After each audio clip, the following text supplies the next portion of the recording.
when I I'm lost James you. Wolfe. I'm a multi-published author. I have three books with Renaissance Press. I'm in an anthology of short stories. Multi-published author and artist as well. And I read tarot cards on the side because I don't have enough to do. Um, but I'm going to read from my novel, Beyond the Stone. I will warn all the sensitive people, there is swearing. The main character swears a lot. So I apologize, well, not really, for the profanities, but you'll like him, I promise. I'm reading from the beginning of the first chapter. So let's jump on in. Um, Asher stared at the computer and tried not to swear out loud. Fuck. Well, you couldn't be successful at everything you attempted, he thought. The email was flashing on his screen. He clicked it open and waited for the words to appear. When they did, he swore again. Shit fuckers. He rubbed his face with his hands. Would you mind keeping it down, Bane? A voice said next to him.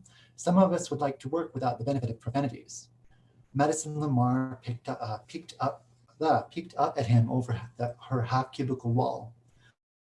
Her luscious red hair made the gray walls of the cubicle look cheerful. She gave him a small name tag was invisible, but he knew it carried the symbol of a crystal ball.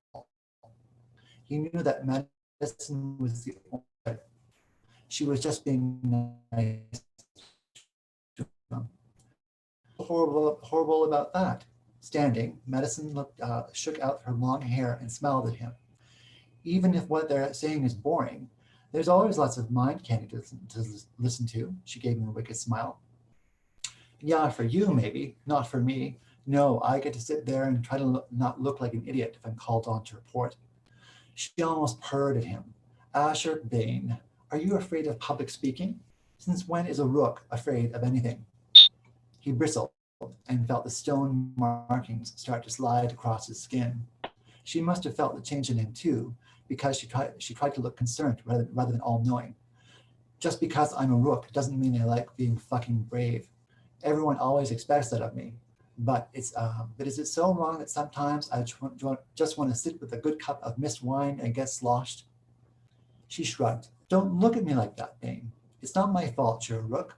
Your power is unknown, aside from your shape-shifting ability, that is.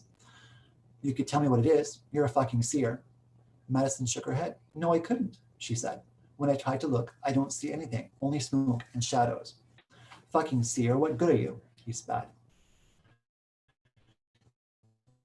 Bane, when was the last time you got laid? If you asked me, you could do with a good fuck. Oh, why don't you tell me, since you already know?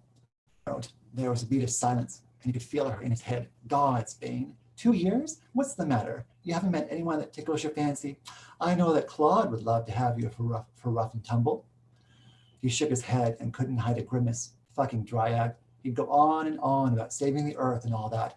There's not that much left to save anyways, he sneered. He'd probably ask me to eat granola and some shit like that. Madison shrugged. Probably. Plus he's got a small dick. It'd be a waste of your time. How do you know? Bane asked. She pointed a finger at her name tag and clicked a red fingernail at the crystal ball that was beside her name. Right. Seer. He thought about it for a second. Wait, you only see things that people think, right? So how do you know about the size of Claude's dick? Madison let out a little laugh. For a confident man, he sure spends a lot of time thinking about his junk, she said. Mr. Edwards looked like he needed something shoved up his ass. That was, of course, just... He stood in front of the room like a limp rag let out to dry too long in the sun. Even his voice was devoid of color or intonation. To top it off, his complexion resembled that of a limp noodle, all sweaty and pale from the water. His voice sounded like a small child's whine, and he had just the one setting. In Bane's opinion, shoving something up Mr. Edwards' ass would be an improvement. He wasn't sure that it would improve him, only that Mr. Edwards needed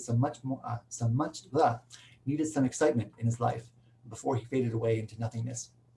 It was too bad that Bane excited Mr. Edwards. He thought about it for a moment. Bane wondered if Claude was into limp dicks. As you can see from the projection of numbers on the board, it's imperative that we do everything we can to curb the spending by keeping up and keeping in mind that we are using government funding to achieve our means.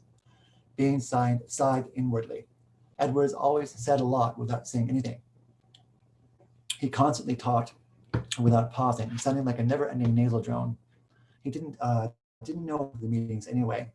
Edwards was as likely to say something intelligent as the clock tower, as it was the clock tower sector stopping all at once. Looking at the lightning bolt that was embroidered on the collar of his shirt, Bain shook his head. It was hard to believe that Edwards was capable of using the power of electricity in order to fuel the city's power. Bain wondered if that's why Edwards looked so tired all the time. Fucking turd. I'm sorry, Asher. Did you have something to say to the rest of us that is important on the subject of budgets and overspending that we are all guilty of? Bain looked at Edwards and shrugged. No. Are you sure? I didn't understand what you just said and thought that you had something you wanted to share with the rest of us that was important for what we were talking about here.